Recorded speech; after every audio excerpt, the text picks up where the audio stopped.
Welcome back to my YouTube channel. Assalamualaikum warahmatullahi wabarakatuh. Salam guru penggerak. Pada video kali ini, kami dari kelompok 3 calon guru penggerak angkatan 8 dari Kabupaten Banyuwangi akan memaparkan ruang kolaborasi modul 1.4 studi kasus budaya positif. Sebelumnya, kita perkenalkan fasilitator dan pengajar praktik kita tercinta. Ada Bapak Taufik Albar sebagai fasilitator dan Bapak Wahono Hasfi Yudo Sasongko sebagai pengajar praktik, serta ada Bapak Yudi Pramono sebagai pengajar praktik. Dan tidak lupa kami memperkenalkan anggota kelompok 3. Yang pertama, Siti Masuro dari SDN 2 Alas Malang. Yang kedua, Eko Subiantoro dari SDN 1 Sumber Baru. Dan yang ketiga, Yuyun Susandi dari SDN 1 Kradenan. Bagaimana video lengkapnya? Kita saksikan bersama-sama. So let's growing up and we better together. Let's go! Adapun analisis kasus dari kegiatan ruang kolaborasi kita kali ini, yang pertama, pelajari kasus-kasus yang disediakan. Yang kedua, lakukan analisis mendalam terhadap kasus yang disajikan dan buatlah jawaban atas pertanyaan yang disajikan pada setiap kasusnya. Kasus 1. Pada kasus 1 ini, ada guru matematika dan wali kelas 8, Ibu Santi sakit, sehingga tidak dapat masuk dan mengajar. Akhirnya, dicarikan guru pengganti yaitu Ibu Eni. Ibu Eni baru 2 tahun menjadi guru SMP. Beberapa murid perempuan, Vivi dan Natali, mengetahui hal ini dan mulai menggunakan kesempatan dan bersikap seenaknya, tertawa dan tidak mengindahkan kehadiran Ibu Eni. Ibu Eni mencoba menyapa Vivi dan Natali dengan ramah, sambil mengingatkan mereka untuk tetap fokus pada pengerjaan tugas. Ayolah, tugasnya dikerjakan. Nanti ibu ditegur bapak kepala sekolah kalau kalian tidak kerjakan tugas. Tolong bantu ibu ya. Namun, Vivi dan Natali malah jadi tertawa. Ah ibu, santai saja bu. Mereka tetap tidak mengerjakan tugas dan malah mengobrol.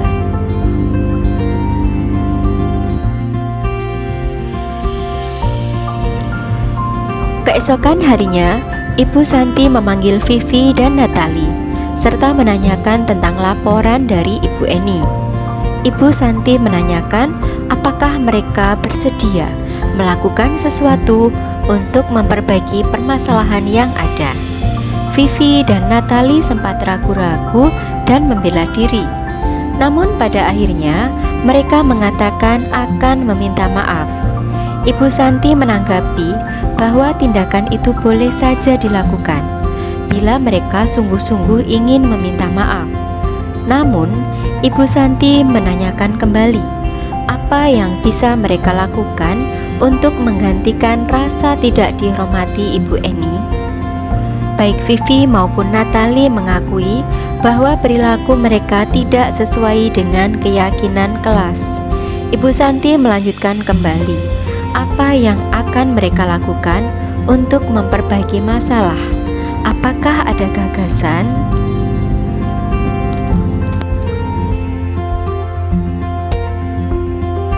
Setelah berpikir sejenak, Natali dan Vivi mengusulkan bagaimana kalau mereka mengadakan sebuah diskusi kelompok dengan teman-teman sekelasnya. Tema yang mereka pilih adalah penerapan keyakinan kelas, terutama tentang sikap saling menghormati dan bagaimana penerapannya di kehidupan sehari-hari di sekolah. Usulan yang kedua adalah mengirimkan email kepada Ibu Eni tentang gagasan mereka tersebut. Mereka pun memberitahu Ibu Eni bahwa mereka telah memberitahu kepala sekolah, Pak Hasan.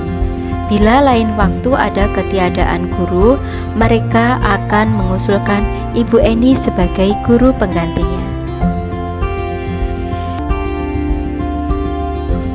Dalam kasus di atas, langkah-langkah restitusi apa saja yang sudah dijalankan oleh Ibu Santi? Langkah yang pertama adalah menstabilkan identitas dengan langkah-langkah sebagai berikut. 1. Vivi dan Natali merenungkan kembali perilaku mereka yang tidak menghormati Ibu Eni dan menyadari bahwa mereka sebenarnya adalah siswa yang baik dan bertanggung jawab. Kedua, setelah menyadari kesalahan mereka, Vivi dan Natali merekonstruksi kembali identitas mereka sebagai siswa yang menghormati guru dan peduli terhadap lingkungan sekolah. Mereka menyadari bahwa sikap seenaknya dan tidak mengindahkan kehadiran Ibu Eni itu bertentangan dengan nilai-nilai yang mereka anut. Langkah kedua adalah validasi tindakan yang salah. Dengan langkah-langkah 1. Vivi dan Natali mengakui dengan jujur kepada Ibu Santi bahwa perilaku mereka yang tertawa dan tidak mengindahkan kehadiran Ibu Eni adalah suatu tindakan yang salah dan tidak pantas. 2.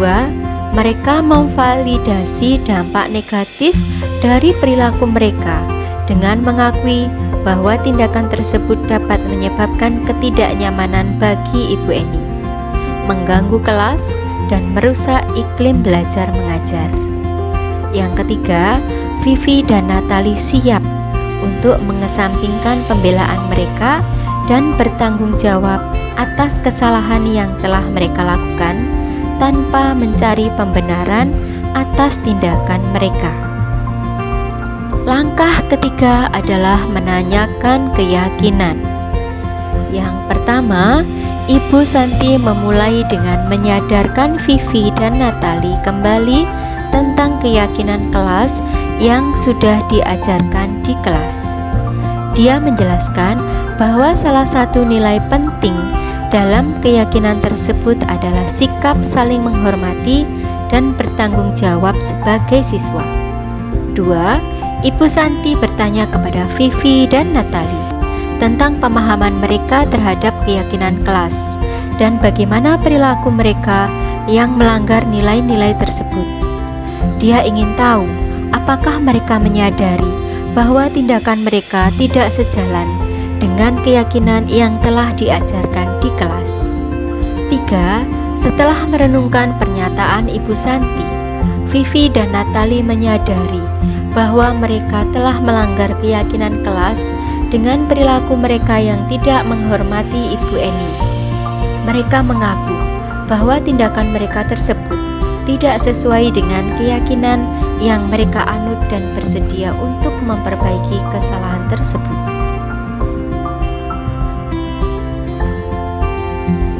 Menurut Anda, apakah restitusi yang diusulkan Vivi dan Natali sudah sesuai dengan pelanggaran yang telah dibuat? Apakah langkah-langkah restitusi yang telah diusulkan mereka? Langkah-langkah restitusi yang diusulkan oleh Vivi dan Natali merupakan langkah yang positif dan bermakna. Diskusi kelompok dengan teman-teman sekelasnya akan memberikan kesempatan bagi mereka untuk mendiskusikan nilai-nilai keyakinan kelas secara lebih mendalam dan menguatkan kesadaran tentang pentingnya menghormati guru dan memperbaiki perilaku yang baik. Mengirimkan email kepada Ibu Eni dan memberitahu kepala sekolah menunjukkan komitmen mereka untuk bertanggung jawab atas kesalahan mereka dan berusaha memperbaiki hubungan dengan guru dan lingkungan sekolah. Dengan demikian, langkah-langkah restitusi yang diusulkan oleh Vivi dan Natali dapat menjadi langkah awal yang baik dalam memperbaiki masalah dan membangun kembali kepercayaan dengan pihak-pihak yang terkena dampak dari perilaku mereka sebelumnya.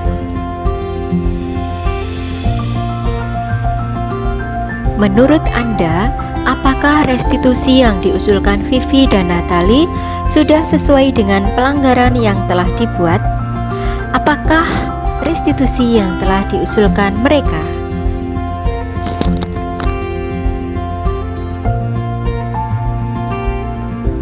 Ibu Eni sebagai guru pengganti yang baru telah mengambil posisi yang bijaksana dalam menangani Vivi dan Natalie.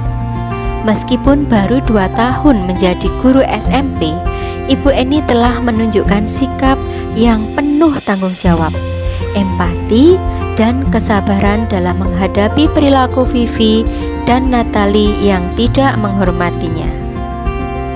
Dengan sikapnya yang bijaksana dan sabar, Ibu Eni telah menunjukkan bahwa dia adalah seorang guru yang peduli terhadap kelasnya dan ingin menciptakan lingkungan belajar yang positif. Meskipun baru menjadi guru selama 2 tahun, dia telah menunjukkan kepemimpinan yang baik dalam menangani situasi yang sulit seperti ini.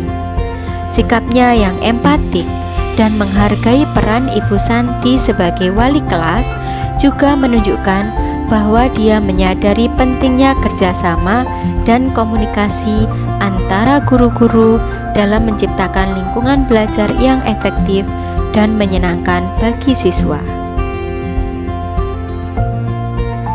Jika Anda adalah Pak Hasan, bagaimana Anda menyikapi langkah yang ditempuh Ibu Santi?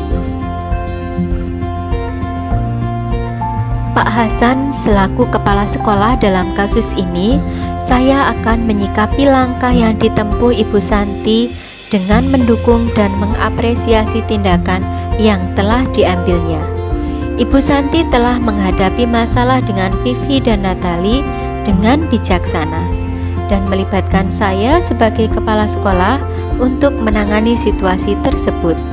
Sikapnya dalam menangani masalah ini menunjukkan profesionalisme dan kepedulian terhadap siswa dan lingkungan belajar. Selain itu, saya juga akan mendukung usulan Vivi dan Natalie untuk mengadakan diskusi kelompok dengan teman-teman sekelasnya tentang penerapan keyakinan kelas.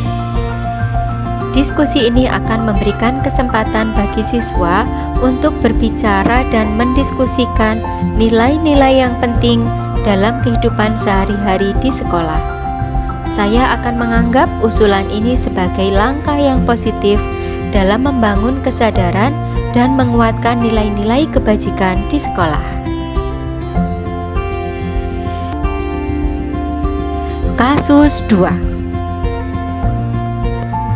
Pada kasus 2 ini, Sabrina hari itu bangun terlambat dan terburu-buru sampai di sekolah.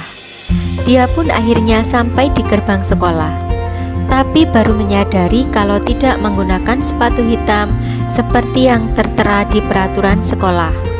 Di depan pintu kelas, Bapak Lukman memperhatikan sepatu Sabrina yang berwarna coklat. Sabrina berusaha menjelaskan bahwa dia terburu-buru dan salah mengenakan sepatu. Pak Lukman menanyakan Sabrina, apa peraturan sekolah tentang seragam warna sepatu? Sabrina menjawab, sudah mengetahui sepatu harus berwarna hitam. Namun karena terburu-buru dan salah mengenakan sepatu, selain tidak mungkin kembali pulang karena rumahnya yang jauh sekali, Pak Lukman tetap bersikeras pada peraturan yang berlaku dan mengatakan, ya sudah, kamu sudah melanggar peraturan sekolah. Kamu salah, kamu terlambat, salah pula warna sepatunya. Segera buka sepatumu, kalau tidak bisa mengenakan warna sepatu yang sesuai peraturan. Sabrina meminta maaf dan memohon kembali kepada Pak Lukman agar tetap dapat mengenakan sepatunya dan berjanji tidak akan mengulangi kesalahannya. Namun Pak Lukman tidak mau tahu. Tidak, kamu telah melanggar peraturan sekolah. Kalau tidak sanggup ambil sepatu di rumah atau diantarkan sepatu ke sekolah, ya sudah, kamu tidak bersepatu saja seharian di sekolah. Sekarang copot sepatumu dan silahkan belajar tanpa sepatu seharian. Sabrina pun dengan berat hati mencopot sepatunya dan memberikannya kepada Pak Lukman. Seharian dia tidak berani berkeliling sekolah karena malu dan lebih banyak berdiam diri di kelas tanpa alas sepatu. Dalam kasus di atas, sikap posisi apakah yang diambil oleh Pak Lukman? Jelaskan, apakah indikatornya? Dalam kasus di atas, sikap posisi yang diambil oleh Bapak Lukman adalah posisi penghukum. Dia menunjukkan sifat otoritas yang kuat dan tegas dalam menegakkan peraturan sekolah, serta memberikan penghukuman atas pelanggaran aturan yang dilakukan oleh Sabrina. Adapun indikatornya adalah otoritas dan kepatuhan, penegakan aturan, ketegasan, penghukuman sebagai pembelajaran, mencari kesalahan atau pelanggaran. Bila Pak Lukman mengambil posisi seorang manajer, apa yang akan dikatakannya? Pertanyaan-pertanyaan seperti apakah yang akan diajukan ke Sabrina? Jelaskan. Menstabilkan identitas. Langkah pertama, kejujuran Pak Lukman. Sabrina, apa yang sebenarnya terjadi pagi ini? Ceritakan dengan jujur apa yang membuatmu terlambat dan mengenakan sepatu coklat. Langkah kedua, pertimbangan empati Bapak Lukman. Saya mengerti bahwa kamu terburu-buru pagi ini dan rumahmu jauh dari sekolah. Bisakah kamu ceritakan lebih lanjut tentang situasi yang membuatmu terburu-buru dan apa yang membuatmu salah mengenakan sepatu? Langkah ketiga, menanyakan keinginan dan harapan Bapak Lukman. Kamu tahu, Sabrina, sebagai seorang siswa, penting untuk mematuhi peraturan sekolah. Tetapi saya juga mengerti bahwa kesalahan bisa saja terjadi. Bagaimana kamu berencana untuk menyelesaikan masalah ini dan memastikan agar tidak terulang lagi di masa depan? Langkah berikutnya adalah validasi tindakan yang salah. Langkah 1, validasi tindakan yang salah Bapak Lukman. Sabrina, saya bisa melihat kamu merasa sangat malu dan kesalahanmu telah membuatmu merasa tertekan. Bisakah kamu ceritakan lebih lanjut tentang perasaanmu terhadap situasi ini? Langkah 2, menyatakan penerimaan dan pengertian Bapak Lukman. Saya mengerti bahwa kamu merasa terburu-buru pagi ini dan kesalahanmu dalam mengenakan sepatu tidaklah disengaja. Tidak jarang bagi siapapun untuk membuat kesalahan dan itu wajar. Langkah ketiga, menyatakan harapan dan dukungan Bapak Lukman. Kami semua berusaha untuk belajar dari kesalahan kita, Sabrina. Jangan terlalu keras pada dirimu sendiri. Apa yang bisa kita lakukan agar kamu merasa lebih baik tentang situasi ini? Dan bagaimana saya bisa membantu? Berikutnya, menanyakan keyakinan. Langkah 1, menanyakan keyakinan Bapak Lukman.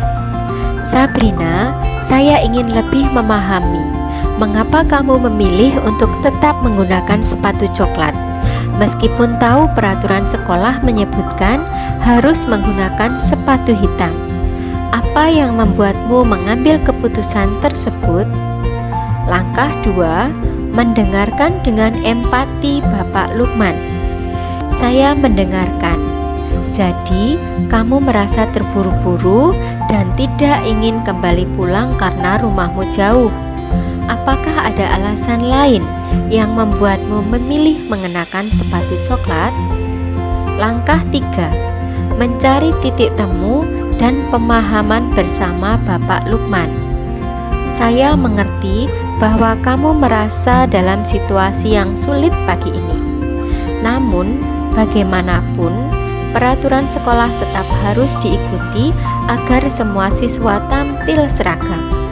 Apakah kamu mencoba mencari solusi lain, seperti meminjam sepatu teman atau menghubungi orang tuamu? Bagaimana menurutmu?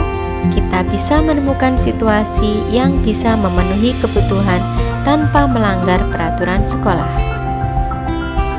Kira-kira bila Anda adalah kepala sekolah di sekolah tersebut, nilai kebajikan apa yang ingin dituju oleh peraturan harus berwarna hitam? Sebagai kepala sekolah, nilai kebajikan yang ingin dituju dengan peraturan bahwa sepatu harus berwarna hitam adalah disiplin dan tanggung jawab. Seperti disiplin, aturan mengenakan sepatu berwarna hitam adalah bagian dari tata tertib sekolah.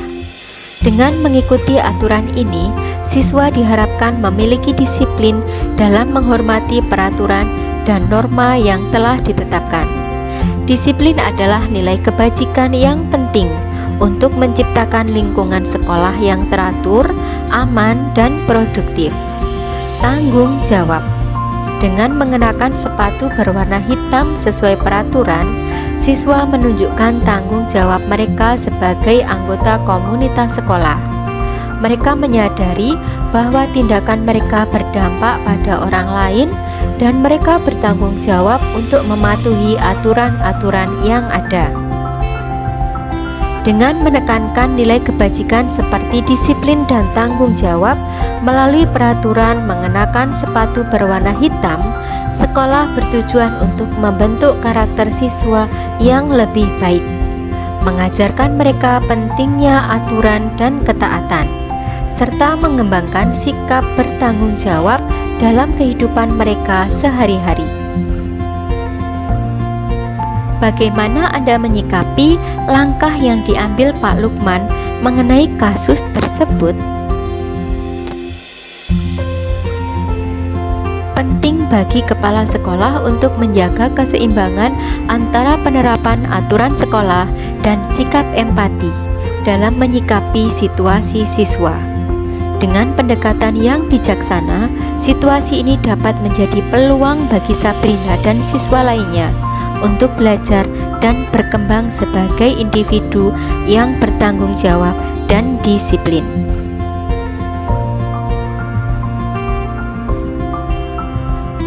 Kasus ketiga, Ibu Dani sedang menjelaskan pelajaran bahasa Inggris di papan tulis.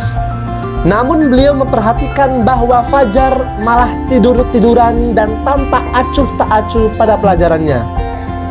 Fajar coba jawab pertanyaan nomor 3. Maju ke depan dan kerjakan di papan tulis. Fajar pun tampak malas-malasan maju ke depan.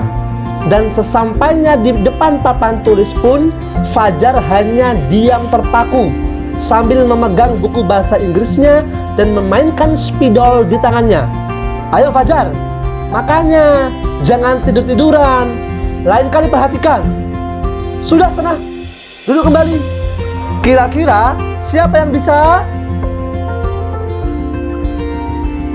Fajar pun kembali duduk di bangkunya. Hal seperti ini sudah seringkali terjadi pada Fajar.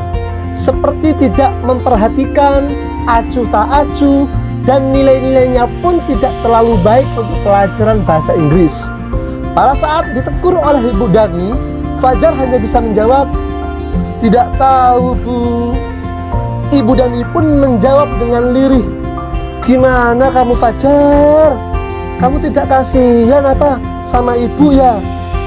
Ibu sudah capek-capek mengajarkan kamu. Tidak kasihan sama ibu." Dan Fajar pun diam membisu. Posisi kontrol apa yang diambil oleh Ibu Dani dalam pendekatannya kepada Fajar? Posisi penghukum, pembuat merasa bersalah, dan pemantau. Yang pertama, posisi penghukum. Ibu Dani mengambil posisi penghukum ketika dia menegur Fajar karena perilaku buruknya di dalam kelas. Dia memberikan instruksi tegas dan menuntut Fajar untuk maju ke depan dan menjawab pertanyaan di papan tulis sebagai bentuk hukuman atas perilaku acuh tak acuhnya. Selain itu, ketika Ibu Dani menyampaikan perasaan kecewa dan capek mengajarkan Fajar, dia mencoba untuk menggunakan posisi penghukum untuk menyadarkan Fajar akan dampak dari perilaku buruknya. Yang kedua, posisi pembuat merasa bersalah. Fajar mengambil posisi pembuat merasa bersalah ketika dia tidak memberikan respon atau alasan yang jelas atas perilaku buruknya. Ketika ditegur oleh Ibu Dani, dia hanya bisa menjawab, "Tidak tahu, Bu," yang menunjukkan sikap tidak bertanggung jawab dan mungkin juga merasa bersalah atas perilaku yang tidak patut selama pembelajaran. Yang ketiga, posisi pemantau. Para siswa lainnya yang menyaksikan interaksi antara Ibu Dani dan Fajar berada dalam posisi pemantau. Mereka melihat bagaimana Ibu Dani menegur Fajar karena perilaku buruknya, dan mereka juga melihat bagaimana Fajar merespons dengan kurang antusias atau berdampak negatif pada pembelajaran di dalam kelas.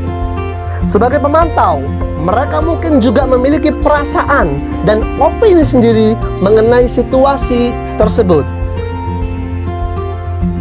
Membaca sikap Fajar, kira-kira kebutuhan apa yang diperlukan oleh Fajar?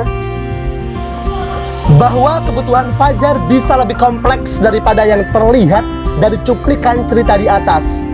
Penting bagi Ibu Dani untuk melakukan pendekatan yang empatik dan berusaha memahami lebih dalam mengenai perasaan dan motivasi Fajar agar bisa memberikan dukungan yang sesuai untuk membantunya mengatasi masalah perilaku dan belajar. Bila mana Ibu Dani mengambil posisi pemantau, apa yang akan dilakukan atau dikatakan olehnya? Pertanyaan-pertanyaan seperti apa yang akan diajukan? Jelaskan. Ketika Ibu Dani mengambil posisi pemantau, dia akan berusaha untuk lebih memahami dan mendapatkan wawasan tentang perilaku dan perasaan Fajar, serta dinamika kelas secara keseluruhan. Sebagai pemantau, Ibu Dani akan menggunakan pendekatan yang empatik dan penuh perhatian untuk mencari tahu lebih dalam mengenai situasi Fajar. Adapun pertanyaan yang diajukan, Fajar, bagaimana perasaanmu saat sedang di kelas bahasa Inggris? Apa yang membuatmu kurang antusias untuk belajar bahasa Inggris? Fajar, apa ada bagian dalam pelajaran bahasa Inggris yang membuatmu merasa kesulitan? Apakah ada sesuatu di lingkungan kelas yang membuatmu merasa kurang nyaman atau tidak betah? Fajar, apa tujuanmu dalam belajar bahasa Inggris? Bagaimana menurutmu peran saya sebagai guru dalam membantumu dalam belajar? Apabila Anda adalah kepala sekolah di sekolah Fajar dan mengetahui hal ini, bagaimana tindak lanjut Anda? Saya akan mengadakan pertemuan dengan Ibu Dani, guru bahasa Inggris yang mengajar Fajar, untuk mendapatkan pemahaman lebih mendalam tentang situasi di kelas dan masalah yang dihadapi oleh Fajar. Dalam pertemuan ini, saya akan mendengarkan pengalaman dan observasi Ibu Dani serta memberikan dukungan dan bimbingan untuk mengatasi masalah ini. Saya akan mendorong penerapan program penguatan positif di sekolah, di mana perilaku dan pencapaian positif siswa, termasuk Fajar, mendapatkan pengakuan dan apresiasi. Ini dapat meningkatkan motivasi dan meningkatkan iklim belajar di dalam sekolah.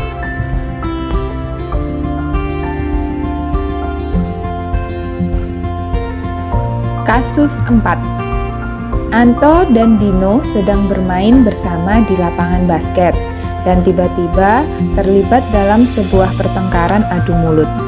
Dino pun menjadi emosi dan mengadakan kontak fisik, menarik kemeja Anto dengan kasar sampai 3 kancingnya terlepas. Pada saat itu, guru piket langsung melerai mereka dan membawa mereka ke ruang kepala sekolah. Ibu Suti sebagai kepala sekolah berupaya menenangkan keduanya, terutama Dino. Dino, sepertinya kamu saat ini sedang marah sekali. Mendengar itu, Dino pun mengalir bercerita tentang kekesalan hatinya. Ibu Suti pun melanjutkan bahwa membuat kesalahan adalah hal yang manusiawi dan bahwa mempertahankan diri adalah hal yang penting. Namun, meminta Dino memikirkan cara lain yang mungkin lebih efektif karena saat ini Dino berada di ruang kepala sekolah. Ibu Suti melanjutkan bertanya tentang keyakinan sekolah yang disepakati, serta apakah Dino bersedia memperbaiki kesalahan yang telah dilakukan terhadap Anto. Dino pun akhirnya perlahan mengangguk. Kemudian Ibu Suti balik bertanya kepada Anto, hal apa yang bisa dilakukan Dino untuk memperbaiki masalah? Anto menjawab, saya perlu kancing saya diperbaiki, Bu. Ibu saya akan sangat marah kalau melihat kancing baju saya sampai copot 3 kancing begini. Ibu Suti pun kembali bertanya ke Dino, apakah yang akan dia lakukan untuk menggantikan 3 kancing Anto yang terlepas. Dino berpikir sejenak, namun menjawab, wah, tidak tahu, Bu. Saya lem kembali mungkin ya, Bu. Ibu Suti berpikir sebentar dan menanggapi, kalau dilem akan mudah terlepas kembali, Dino. Bagaimana kalau kamu menjahitkan saja? Bersediakah kamu? Dino tampak ragu-ragu dan menanggapi, menjahit? Mana saya tahu bagaimana menjahit, Bu. Ibu Suti meneruskan, apakah kamu bersedia belajar menjahit? Dino berpikir sejenak, memandang ke meja Anto dan menanggapi, yang mengajari saya siapa, Bu? Dengan cepat Ibu Suti menjawab, Pak Irfan, guru tata busana. Dino kembali diam sejenak, memandang ke meja Anto yang tanpa kancing. Akhirnya Dino mengangguk tanda menyetujui dan sepanjang siang itu Dino belajar menjahit dan memperbaiki kemeja Anto. Terakhir kali terlihat kedua anak laki-laki tersebut, Dino dan Anto, pada jam pulang sekolah mereka sudah bercengkrama dan bersenda gurau kembali. Posisi kontrol apa yang telah dipraktekkan oleh kepala sekolah Ibu Suti? Hal-hal apa saja yang dilakukannya sehingga Anda berkesimpulan demikian? Pada kasus 4, sebagai seorang manajer dalam kegiatan restitusi, karena Ibu Suti menjalankan peran penting dalam mengelola situasi tersebut dan memastikan bahwa masalah antara Dino dan Anto diselesaikan dengan baik. Dalam kasus tersebut, bagaimana Dino dikuatkan, bagaimana Anto dikuatkan oleh Ibu Suti? Jawabannya, Dino, saya tahu bahwa kamu saat ini merasa sangat marah dan kesal. Namun, penting untuk diingat bahwa setiap orang membuat kesalahan, dan yang terbaik adalah mencari cara yang lebih baik untuk mengatasi masalah daripada kontak fisik. Saya percaya kamu bisa menemukan cara yang lebih efektif untuk mengekspresikan perasaanmu dan memperbaiki hubungan dengan Anto. Ibu selalu mendukungmu dan membantumu belajar dari pengalaman ini.